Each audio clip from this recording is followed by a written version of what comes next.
Donc si vous voulez comprendre quelque chose à la Syrie, étudiez de près ce schéma proposé par un blogueur égyptien facétieux. La triste blague est que ce n'est pas une blague. C'est bien aussi compliqué que ça. Pourtant, le 21 août, la situation avait semblé se simplifier à nouveau. Les méchants d'un côté, les gazeurs, et les gentils de l'autre, les gazés. Indignés, Français et Américains ont aussitôt déclaré vouloir punir le régime de Damas, décrété coupable et, tant pis pour l'ONU, paralysé. Mais une indignation ne fait apparemment pas une coalition.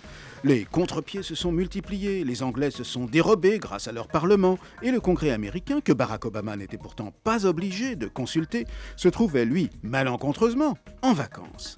Profitant de cette vacance américaine, la Russie est bruyamment entrée en scène, protégeant son protégé. Le contre-pied russe d'un contrôle de l'arsenal chimique syrien semblait magistral. Et en effet, un accord semble bien avoir été trouvé entre Russes et Américains, et l'ONU, où cet accord devra être transposé, retrouve un peu de son lustre. On peut aussi inverser la lecture de ce qui vient de se passer et soutenir au contraire que c'est grâce à cette indignation franco-américaine, même si elle ne débouche finalement sur aucune frappe, que ces discussions sur le gaz syrien ont pu s'ouvrir. Mais quelle que soit la façon dont on interprète la pièce qui vient de se jouer sous nos yeux, on continue de compter les morts classiques, pas les morts chimiques dont le bilan varie, et le schéma compliqué du blogueur égyptien n'a pas bougé d'un iota ou d'une seule flèche.